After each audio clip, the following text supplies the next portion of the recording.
En el deslumbrante Palacio de Versalles, bajo los techos dorados de la Galería de los Espejos, y entre los vestidos de seda de la aristocracia del siglo XVII, el rey Luis XIV de Francia construyó el escenario del poder absoluto más deslumbrante que Europa hubiera presenciado jamás. Para el mundo exterior, la corte del Rey Sol era el epítome de la elegancia, las bellas artes, el protocolo refinado y la supremacía política de la dinastía Borbón. Sin embargo, detrás de las fiestas nocturnas, las pelucas empolvadas y la música de cámara, los pasillos oscuros del palacio custodiaban un submundo de corrupción, misticismo, chantaje y asesinatos silenciosos. A finales de la década de 1670, el manto de perfección de la monarquía francesa comenzó a desmoronarse cuando una serie de muertes repentinas e inexplicables golpeó a las familias más nobles de París. Duque, marqueses, cardenales y generales del ejército caían enfermos de forma fulminante tras consumir copas de vino, caldos de cenar o incluso tras ponerse guantes perfumados importados de Italia. Lo que en un principio se atribuyó a epidemias de fiebres o paros cardíacos repentinos, pronto reveló una verdad aterradora. La corte de Francia estaba sumergida en una red clandestina de envenenadores profesionales. El escándalo, que la historia bautizaría como «el asunto de los venenos», no solo aterrorizó a la alta sociedad parisina, sino que amenazó con tambalear la propia corona de Luis XIV. Para detener la ola de paranoia que paralizaba la capital, el rey ordenó la creación de un tribunal secreto de máxima seguridad conocido como la Chambre Ardiente o Cámara Ardiente. Encabezado por el implacable teniente general de la policía de París, Gabriel Nicolas de la Reynie, este tribunal especial llevó a cabo cientos de detenciones, interrogatorios bajo tortura y registros nocturnos en los barrios más sombríos de la ciudad. Lo que las investigaciones de la policía sacaron a la luz superó las peores pesadillas de la Casa Real. Las pesquisas condujeron directamente a las moradas de adivinas, alquimistas y boticarios clandestinos, que vendían el llamado polvo de la sucesión, un compuesto indetectable a base de arsénico, sapos desecados y plomo diseñado para acelerar herencias o eliminar a rivales de la corte. Pero el hallazgo más perturbador ocurrió cuando los acusados comenzaron a confesar los nombres de sus clientes habituales. Entre los compradores de pociones y participantes en misas negras nocturnas, no solo figuraban damas de honor y condes, sino la mismísima Madame de Montespan, la favorita oficial del rey, y la mujer más poderosa e influyente de Francia.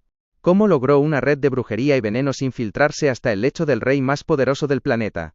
¿Qué descubrió la policía de Luis XIV en los expedientes secretos que obligó al monarca a quemar de su propio puño las actas del juicio? ¿Y qué impacto tuvo esta paranoia palaciega en el desarrollo de la medicina forense y la seguridad de las figuras públicas en Europa? En este viaje a las entrañas oscuras del Palacio de Versalles, analizaremos la química del arsénico en el barroco, los archivos destruidos de la Cámara Ardiente y las excentricidades del poder en la corte del Rey Sol. Para comprender la magnitud del asunto de los venenos, debemos examinar la estructura social y política de la corte de Luis XIV. El monarca había ideado el Palacio de Versalles como una gigantesca jaula de oro diseñada para concentrar a toda la nobleza francesa bajo su supervisión directa, alejándolos de sus provincias y manteniéndolos obsesionados con los favores reales, los títulos honoríficos y las pensiones del Estado. En este entorno hipercompetitivo, donde perder el favor del rey significaba la ruina social y económica, las ambiciones desmedidas y las rivalidades sentimentales alcanzaron un punto de ebullición. El catalizador del escándalo ocurrió en 1676 con el arresto y posterior ejecución de Marie-Madeleine Dreux-Daubré, la marquesa de Brinvilliers.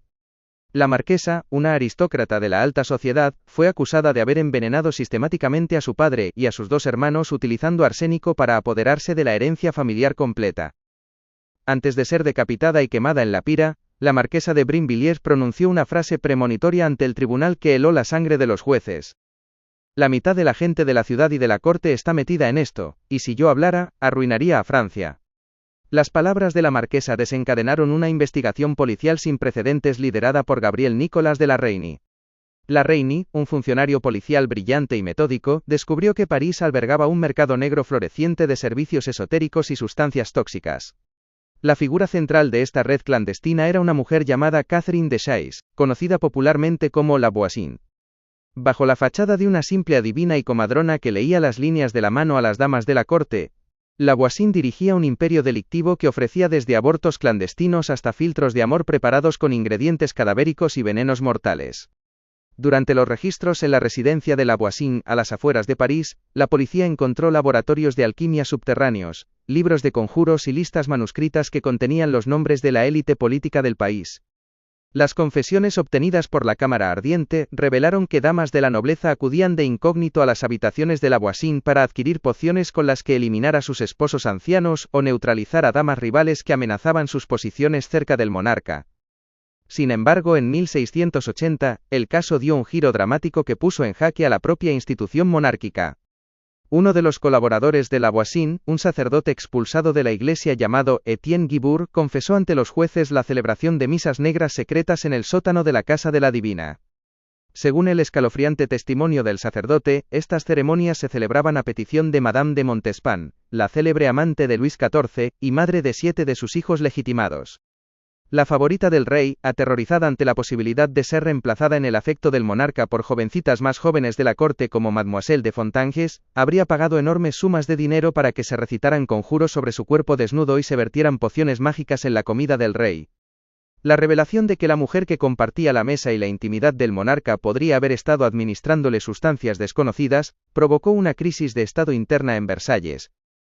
Luis XIV se enfrentaba a un dilema devastador.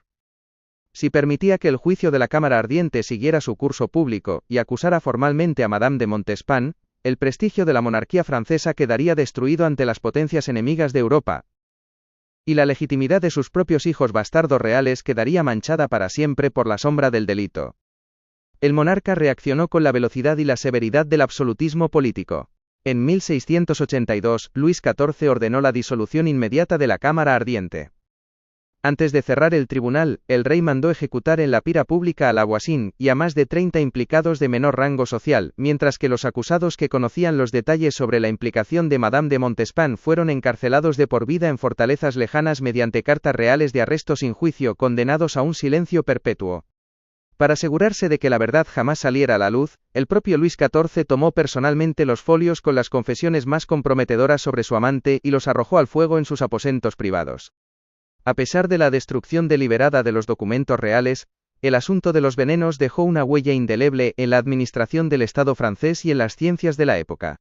Para evitar futuros complots en la capital, el gobierno de Luis XIV promulgó un edicto real revolucionario en 1682, que reguló por primera vez en Europa la venta de sustancias químicas y venenos. La norma prohibió a los boticarios vender arsénico, sublimado corrosivo o veneno de ratas a personas desconocidas, exigiendo el registro obligatorio de los nombres y firmas de los compradores en un libro oficial, lo que sentó las bases de la farmacología y la policía científica moderna. En cuanto a Madame de Montespan, aunque nunca fue juzgada ni acusada públicamente, perdió de forma definitiva el afecto y la confianza del monarca. Fue retirada gradualmente de la vida de la corte, pasando sus últimos años recluida en un convento de París, mientras que el rey reforzó drásticamente las medidas de seguridad alrededor de sus alimentos, instaurando la figura del oficial probador que degustaba cada plato antes de que tocara los labios del soberano. El escándalo de Versalles permanece en la historia como un testimonio fascinante de cómo la ambición sin límites, la superstición y los celos políticos pueden florecer bajo los oropeles del poder absoluto.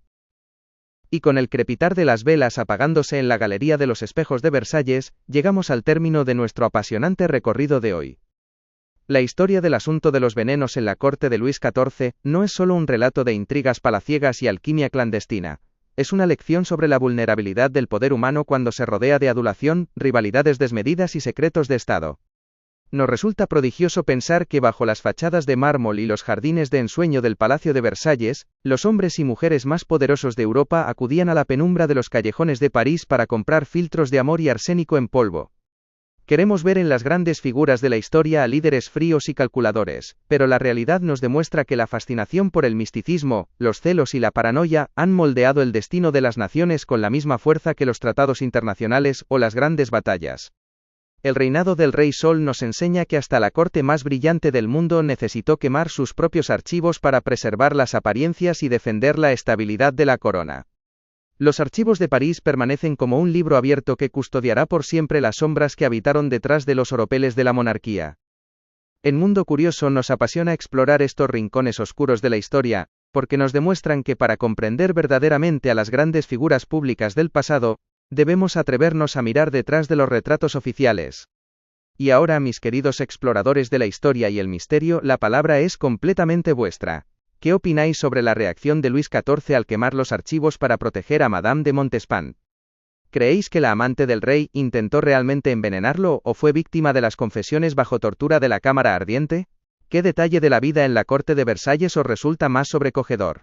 Dejadme absolutamente todas vuestras reflexiones, hipótesis y comentarios en la sección de abajo. Ya sabéis que me encanta leeros a todos, responder a vuestros mensajes y participar en los apasionantes debates que organizamos en nuestra comunidad de mentes inquietas. Aprovechad este momento para proponerme el tema de nuestras próximas expediciones. ¿Queréis que viajemos a los enigmas del caso de la máscara de hierro en la Francia del siglo XVII? ¿Preferís que exploremos las intrigas de la corte de la emperatriz Catalina la Grande en Rusia o que nos adentremos en los secretos de los Borgia en el Renacimiento italiano? Vosotros elegís el rumbo de nuestro canal. Si habéis disfrutado de este viaje fascinante a los bastidores de Versalles, os pido que dejéis un buen me gusta en el vídeo. Es un pequeño detalle que a vosotros no os cuesta nada, pero que a nosotros nos brinda un apoyo enorme para que el algoritmo siga recomendando nuestro trabajo de investigación a miles de apasionados de la divulgación en todo el mundo. Y si todavía no formas parte de la gran familia de Mundo Curioso, no lo pienses más. Haz clic en el botón de suscribirte y activa la campanita de notificaciones para no perderte ningún reestreno. Comparte este vídeo con tus amigos, familiares o con cualquier persona a la que le entusiasmen la historia de Europa, los grandes escándalos reales y los enigmas de la realeza. Seguro que les encantará descubrir la historia oculta del Rey Sol. Muchísimas gracias.